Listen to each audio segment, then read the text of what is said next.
but also depressing narratives that are being put out there.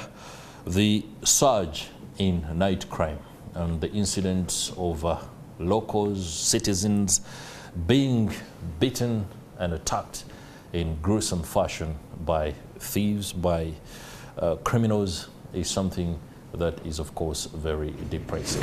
We will try to get to terms with exactly what is happening, the how of it, and what is being done, especially by the Uganda police, in ensuring that this particular spate of crime in the city and its metropolitan areas is put under control.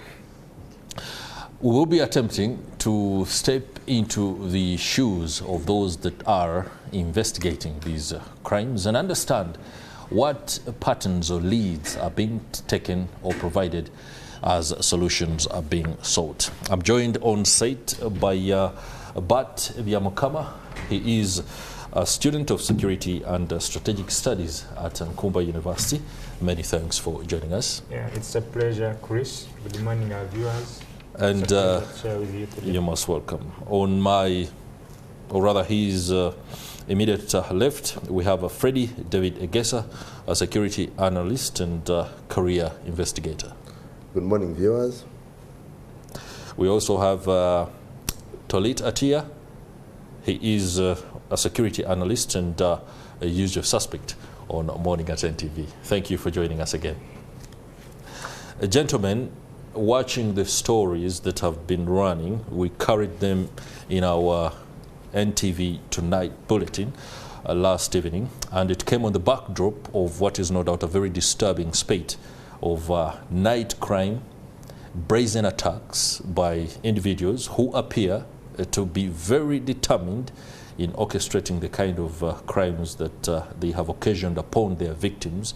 It is depressing to watch some of the videos that have been shared, especially on social media, on what is going on and what many residents within Kampala and its metropolitan areas are going through. There is also now a genuine fear among the people, and you can't actually tell who the enemy is, because some of the incidents have shown people walking and strolling comfortably like they would on any one day, and then all of a sudden somebody from the back comes and occasions a kick, and that of course sends the victim to the floor, and then the search and theft and robbery is undertaken. Let me begin with Freddie David Egesa. Why? Because as a career investigator, you must be able to understand exactly how the police is handling this, but what exactly is running through their mind, especially when they put together the various leads available. They could be the videos that they watch, there could be the exhibits that have been held as evidence, especially, for example, the pavers and stuff like that.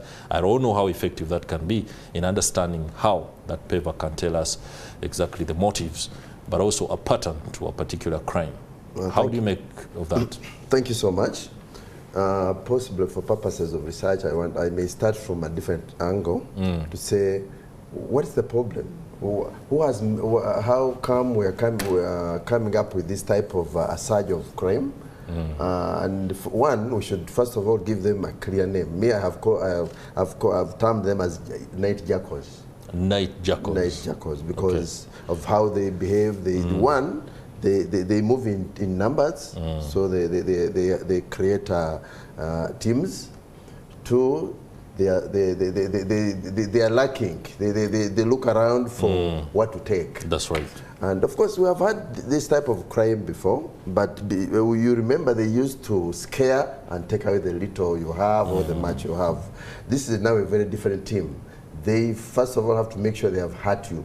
They crush your head, and then in the process they take whatever they may take. Now, we have to look and say, what are the targets? What do they look at?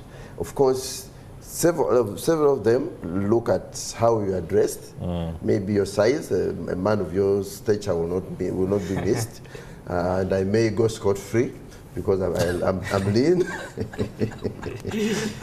So they know what to look for. They kind of do guesswork, and like you see, I've seen numbers. There are times I've seen videos where you have over 6 over 6 of them, That's like right. 2 or 3 motorcycles, meaning that they go out there to get, they go out there to achieve. They go out there to rob. So in the process, and they also try and error. They make mistakes. So meaning that if they made a mistake on one person, they can attack another and another and another. And that's what we go through. So first and foremost, we should agree that society has made them. We have made them. Yes, we can. If we run away from that responsibility, we'll have a problem. Somehow, somewhere, you'll see that today they tend to be a force that is coming against the eloquent, the rich, the upper caste of well-to-do people. Society. So they believe that those who are well off have possibly deprived them, taken their share, they have not protected them, they have not bothered about them. Some of them, you know, if you are to deal with a crime, you should also understand the mind of the criminal. If you don't understand the mind of the criminal, you'll kill so many, you'll detain so many, but still society and the system and the causes, the problem will still produce more. So even as we look at the evidence, we may solve one problem, patrols may be a temporary problem, intelligence may also be another, but what may be the cause? Why do these people come up and they get this aggressive, this angry, and this terrible? One, we should also look at our justice system. How do we treat these young offenders? When we get them, those who try to manage their life, like if someone tries to buy a boda, you go to all police stations, you'll find 300 bodas rotting from there. Sure. Now, so meaning that if these people, someone could have sold a plot in the village to come and work. Now, somewhere the boda is impounded. When it is impounded, he's left with nothing. So in the process, but he wants to survive. Now, if he goes to Luzira, there is where he gets somebody who tells him, listen, there's another way of survival. Now, a young man who left the village after selling his own plot is now in prison, possibly for a very minor offense, which could have been handled well. And so in the process, he has no alternative but to join the gangs, and so they get him as manpower. Once they get him as manpower, attacks will continue. Okay. So, yes, we may look at all the evidence, but these are crude jackals. They have a lot. They look at several things. All what they want is to get something because they are hungry. Now they have learned to live in that kind of criminal way. And I'm telling you, the targets are campusers. Like around Makere, we have lost so many youth, young people, who in my own mind say, why are they going to school when we didn't go to school? Why are they doing this when we didn't have this? These are children of the rich and things, so many things. So if we are to look at this problem, we may not even look at it in terms of investigation and how successful the investigators can be. We have to disengage the problem. We have to deal with the problem because these are youths, and how many youths do you have? There are so many, and every other day they qualify to be bigger, they are strong, and so many other things. So they're using their mass, they're using their strength to kind of also get back what they believe they should get. Now, if we don't deal with that intoxication and then engage them, yes, police should continue, but at the same time, other sectors should deal with this type of problem. All right, very interesting there. Of course, you do bring to the fore a sociological angle and context to this whole problem that we have.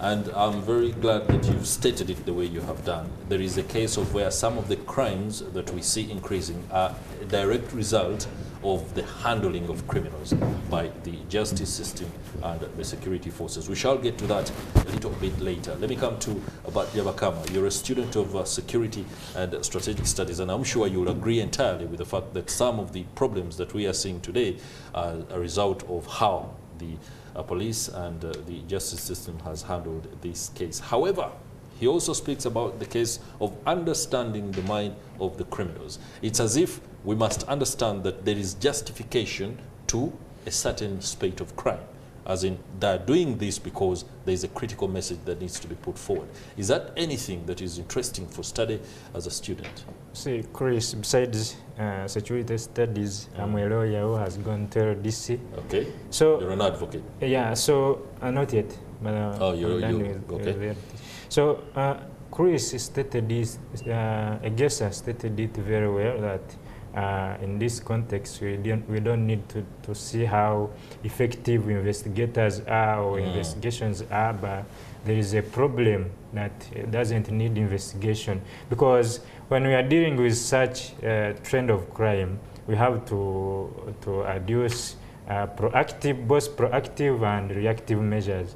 Proactive measures are those measures that happen before something happens. That's right. So we need to have a proactive security system to curtail, to be in position to know what causes this, Anticipate and how, some of these. and how could we go about with it. So Chris, crime is a direct result of lack of a purpose.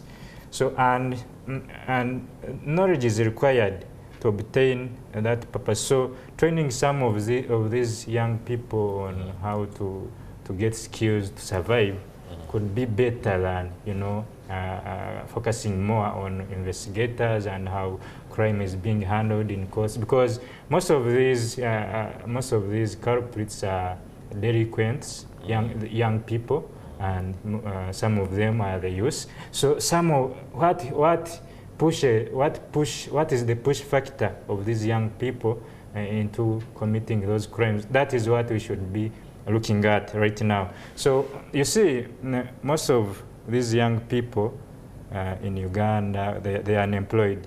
There's rising rates of unemployment. So whenever the rates of unemployment are on the rise, so it means that most of these young people will end up in, you know, gaming centers, in gambling to survive. So when those measures of survival fail, the end result is committing such crimes. So we shall reach a step where these crimes will graduate. We have started seeing it.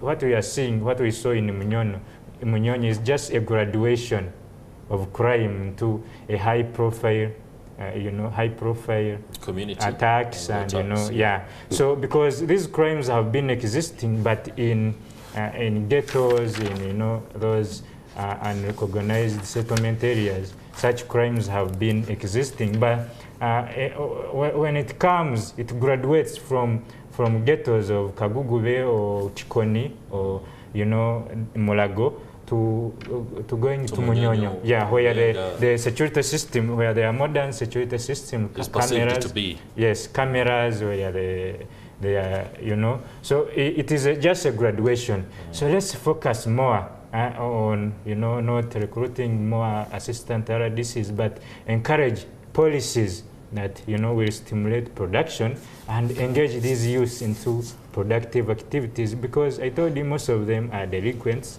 these young people. So let's encourage, most of these culprits are school dropouts. So the community and, policy implementers are very quiet and silent when many young people are not going to schools. So the end result is we are breeding a bigger problem, which the future won't manage. You see, countries like South Africa have faced this similar challenge because of the high rates of unemployment in South Africa. That stands at around 28.8%. So it has graduated to even attacking foreigners in mass numbers, because these young people in the ghettos feel that their incomes, the only way to survive is by attacking these rich tycoons, and so that's why we are seeing issues like xenophobia attacks, and such graduated calibers. Okay, it's good you bring that, you juxtapose Uganda's situation to South Africa. South Africa's situation is one that has really gone overboard to the extent that many of the people and the stories we hear of armed robberies that lead to the death of prominent persons, there is never a real target that this is the person we want, and because he or she is prominent, so but they find themselves.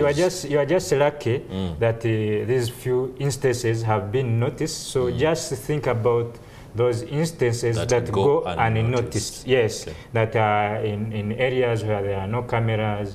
I have seen stories of Mutungo where those instances end up in the bush. So you should pity Ugandans, because in Kagadi, where I come from, there may not be cameras as it has been in Munyonyo or where it has been captured. Perfectly understandable. Allow me bring in Dr. Tolita Tia, and hearing Freddie Egesa and Bat Byabakama, I'm sure you do agree with what is no doubt a problem that we have as a country.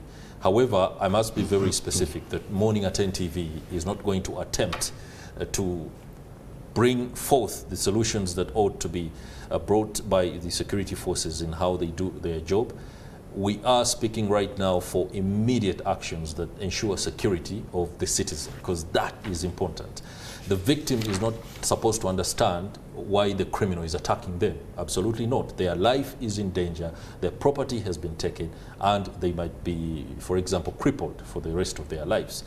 So in terms of the gravity of the condition right now, how do we move, especially for the security forces, but also community policing? How can that be improved?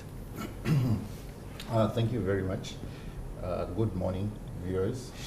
Definitely, I'm inclined to sway my thoughts around what my colleagues have tried to put forward, particularly my senior colleague, Egesa, gives a good backgrounding to this situation. Because, yes, crime is not new to society. Not at all.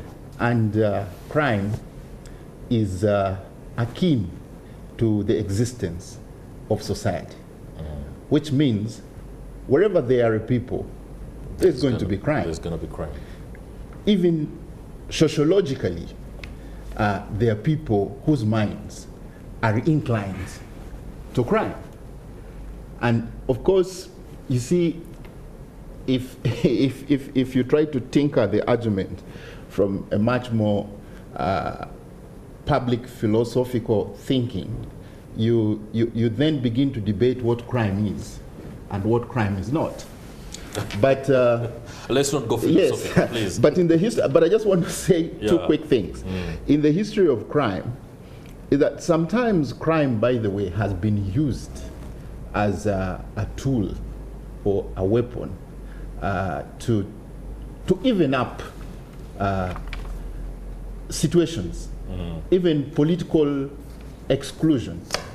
In the era of growth of Europe, there was a time when a large section of the people, particularly in the areas of Spain, Mexico, and parts of the Eastern Europe, when they felt they were left out, of the growth brackets, there were groups like the Zendong groups, which were basically committing crime. They go to a supermarket, break into it, pull out stuff, and redistribute amongst themselves, which really is supposed to be a political tool, or as Freddie says, it's supposed to be, today we achieve it through equitable policies, or people-sensitive policies.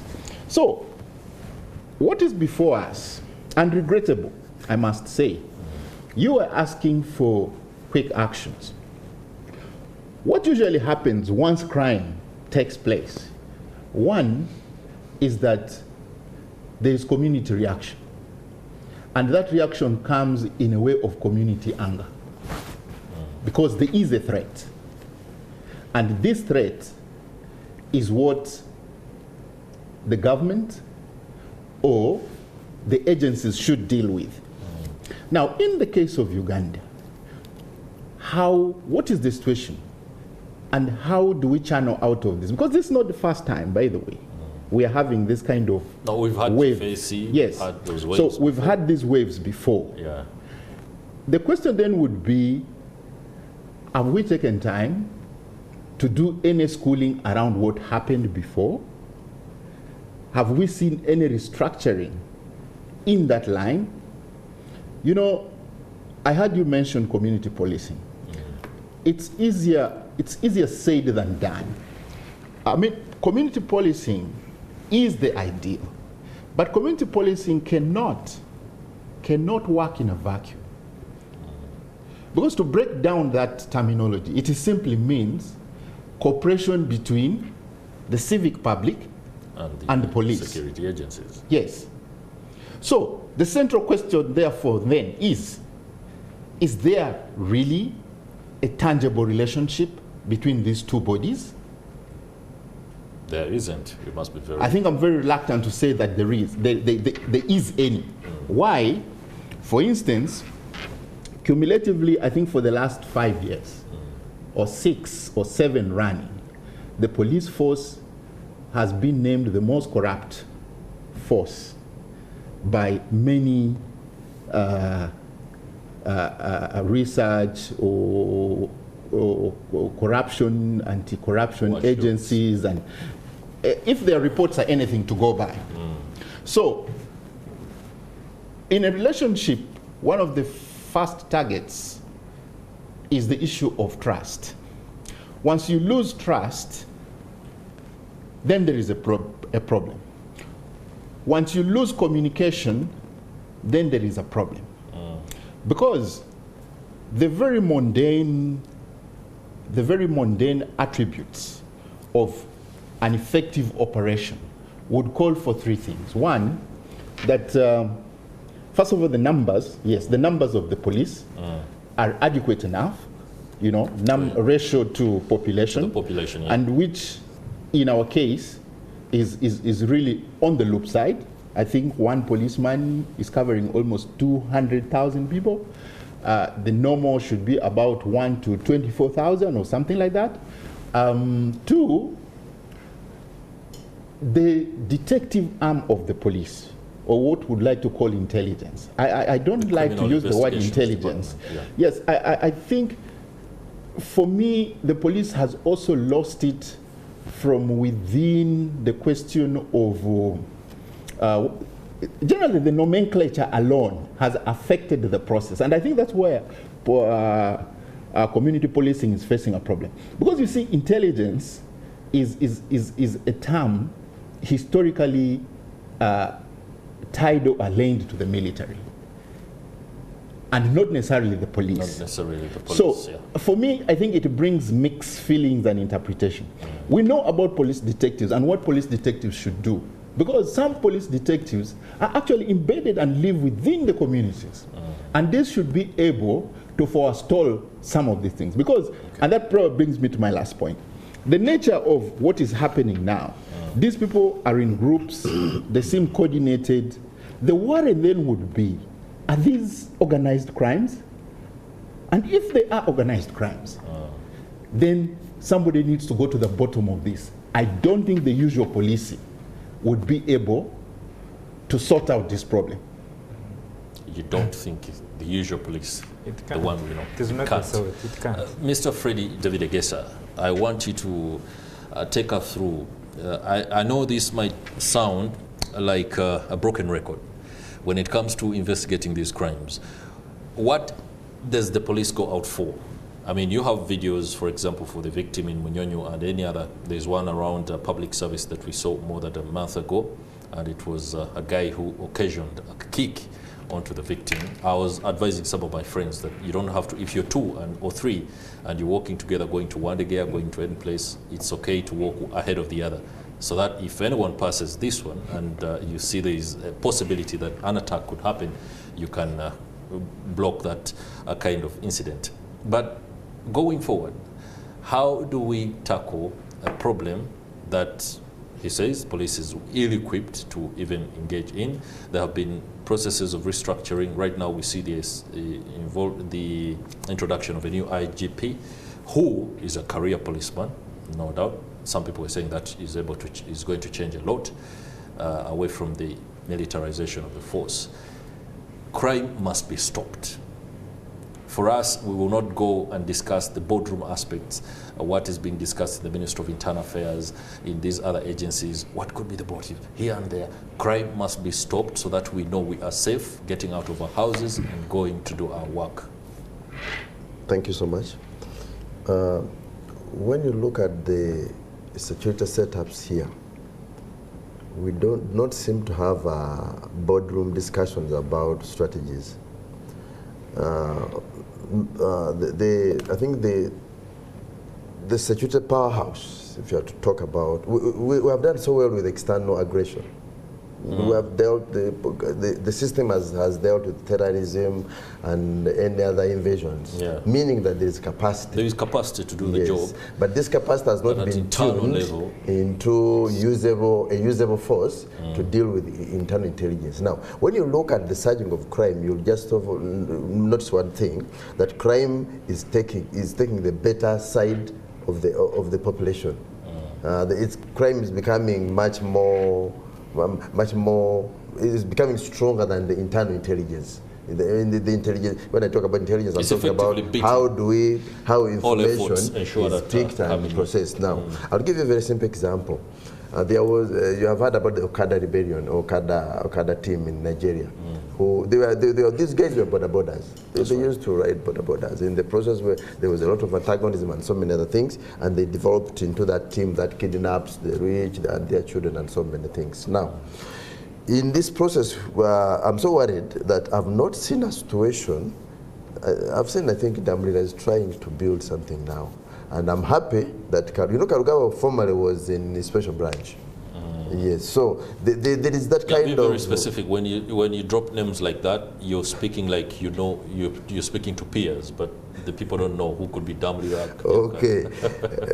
General Damrila, I can see that is trying to build back that kind of civil intelligence, whereby I'm happy that his people are now much more calm. When picking arrests, this is not like the other drama where we could have some. So there is that relationship which is building.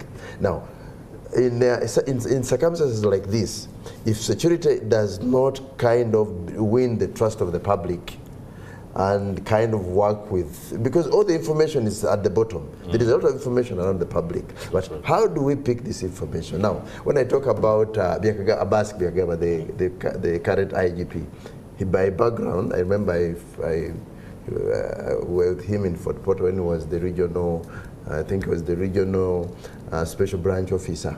So, there was that build which the government destroyed. The government destroyed special branch, and for no apparent reason. Special branch used to be so dissolved that you could not even know. There are guys working in the markets, there are guys who could stay in prisons even as suspects. So a lot of information was being picked and processed. Now, I've heard about Onyango saying that they are going to patrol those areas. Patrols are nothing.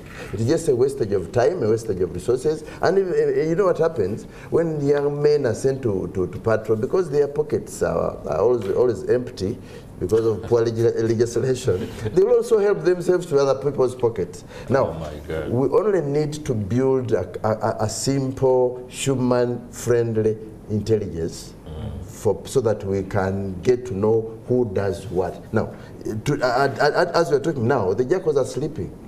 They are in their dens, and these dens they're not in bushes. They are around people. People know which people play matatu through the day. People know which people gamble through the day. People know which people play this snooker through the day, and somehow spend all their time in bars. And all that information is there.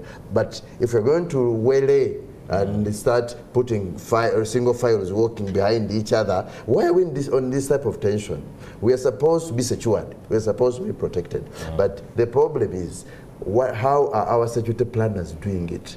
Are they to the job, or there is that, somehow, somewhere, because we evolved from the military, there has been a problem of a lot of force and a lot of guns. Guns will never do intelligence. Guns will never solve problems. You may kill all these boys you see, still the problem will persist. Why? You need to build proper civil intelligence, what we call mwananchi intelligence. Let's involve the people.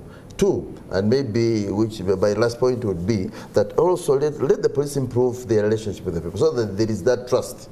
Somehow, somewhere, there has been also a complaint with some, not all, with some police officers, whereby a phone is grabbed, and then when you go to a police post, he says, how was it looking like? You see someone picking a call to say, you Mukasa, bring that phone, you're going to cause yourself problems. And the phone may reappear. Now, what's Wait a minute. Can you say that again? I'm saying there are areas, I think either Carrero or somewhere, where people have testified of losing phones to thugs.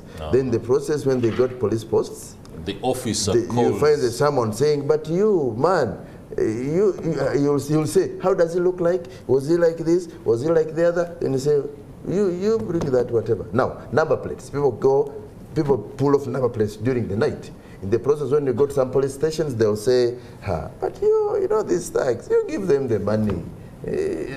As if we don't have solutions. It is cohabitation. An officer suggesting that you give the thugs money. Why do I say officer? Because police is the reception of government. Is the first person the public will see as government. Yeah. So I think there should also be that kind of counter investigation, that kind of intelligence that picks the operations of our officers vis-a-vis the criminals. All right, but. Yamkaba, you seem to be itching to have the submission regarding his perspective. See, Chris, I'm so much engulfed that there is no human being whose minds are totally captured by to being a criminal, attached to being a criminal, because all human beings are good. It's a sociological condition. Yeah, all human beings are good. Circumstances drive you to crime. Yeah. Sometimes. Chris, all human beings are good because they are all created in God's image. Nobody was born a criminal. So the circumstances and social challenges, economic challenges are the ones that force these human beings to become criminals. So unless we evolve proactive measures to counter these crimes, we are just on a fishing expedition. Do you know a fishing expedition? I do. We don't know what we are doing, because we can't, even if it was to investigate these crimes or to arrest these criminals, you can't arrest all these criminals. You don't have the facilities. And more interesting, the human resource, the country's human resource will be in Ruzira or Kitale. So just empower these human beings, just renovate them to become productive citizens, just encourage them into production. Because you see, the problem with Uganda, the policies that the administration enacts are not fully implemented. You see, even right now, as we speak, there are people, young people, who are in gaming centers at this moment, at this time. They are playing matatu. They don't have what to do. So I just heard most recently that there are some people who don't have where they sleep. So they just sleep during the day in pipes around in Akivubo, anywhere, or go to one room where they are 10. So in the nights, they don't have where to sleep. So what do you want them to do? It is inevitable that these young people will end up on the roads, will end up on the streets, and as criminals, as gangs.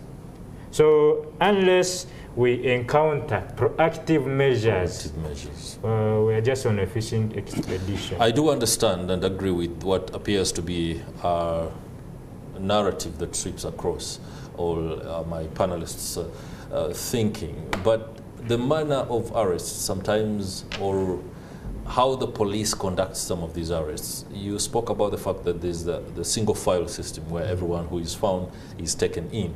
The president has been very vocal about the arrest of people considered to be idle and disorderly.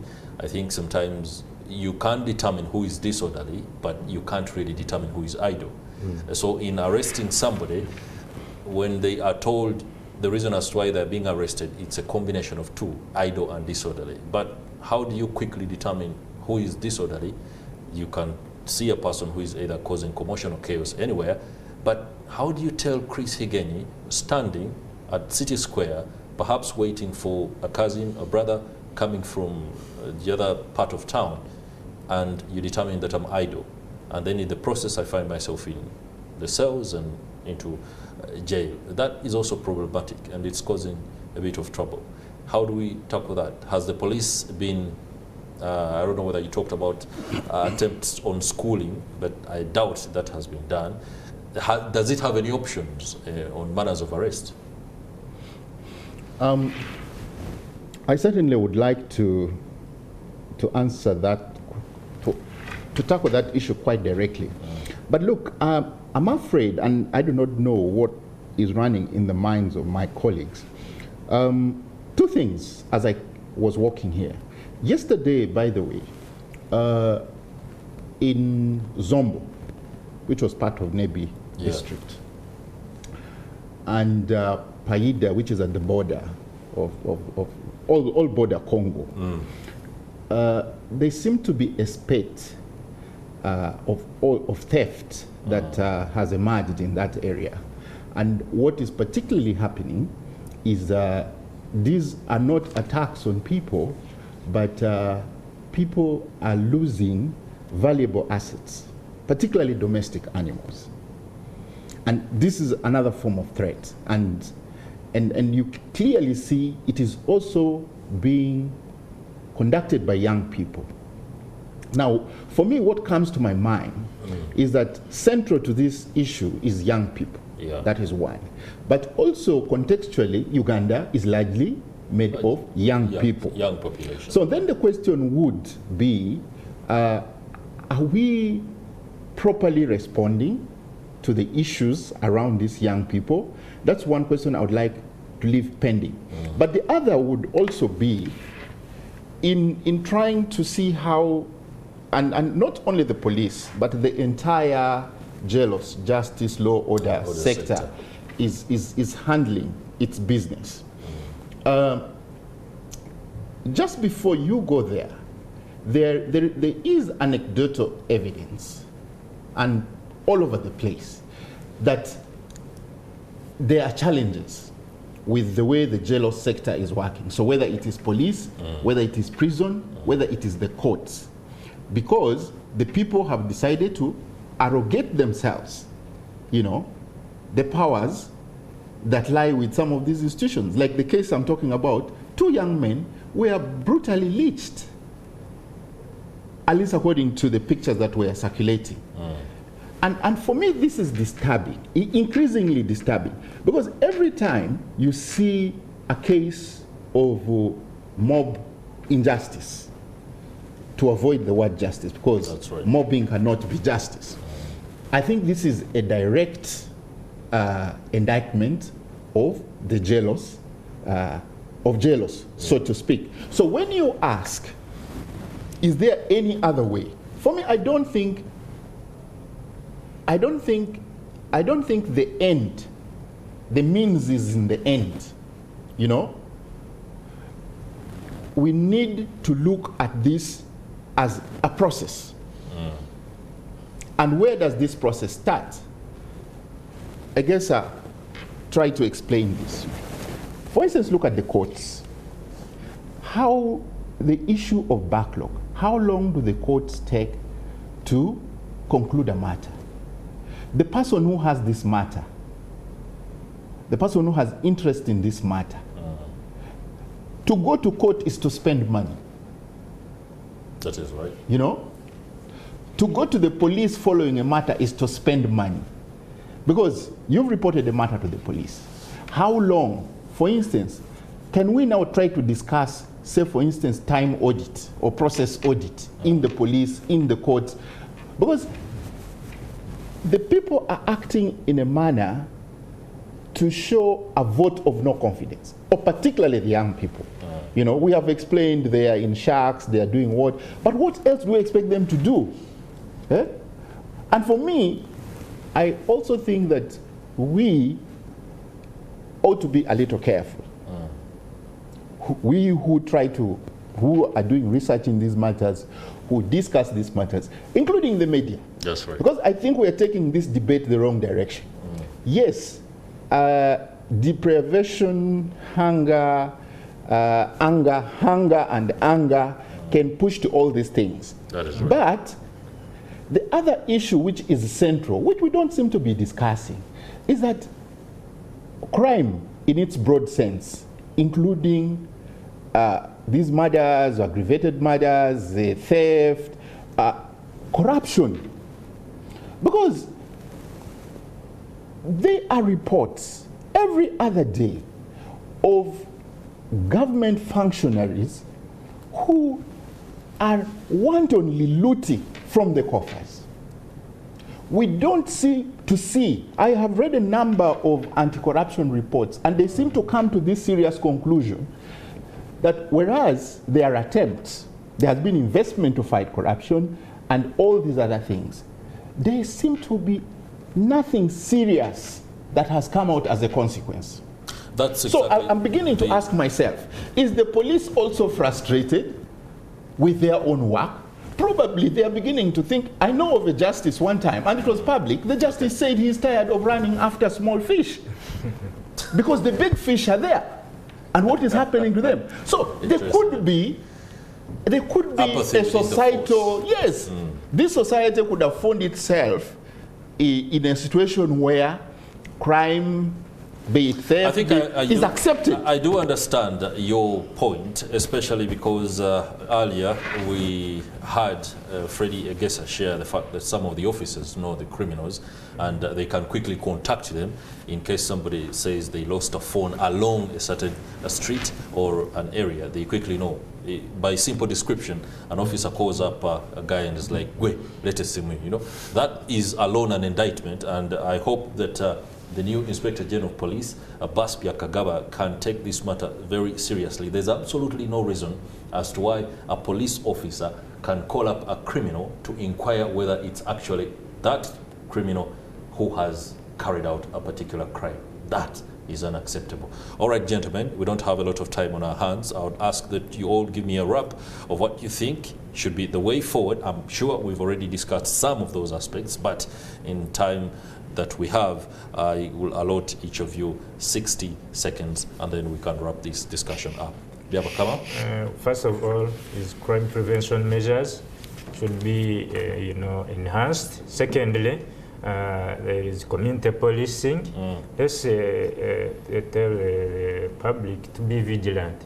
So that is that is something to do with PR. You know how the police interacts with the public. So when the public is vigilant on the hotspots of crime, so there will be that personal vigilance. So next could be maybe sort of, prosecution of these the culprits should be expedited. Yeah, and harsh sentences on the culprits to deter, to act as a deterrent to the to other acts of the similar circumstances. All right. Yeah. Mr. Freddie and David Egesa. What I would love to tell the public is, as much as we have the jackals, who are the ones hitting with pavers and whatever, we also have the lions who are the corrupt. So I think my colleague here wanted to raise it that corruption is the main reason why several systems are not running, why some people have to be come from the village, and in the process there is a problem. Of course, in all our systems, we have now land grabbers have moved from the city to the villages. So in the process, children of the poor are evicted, and they come to the center. So somehow, somewhere, it's corruption and poor mannerism that has created all this nonsense.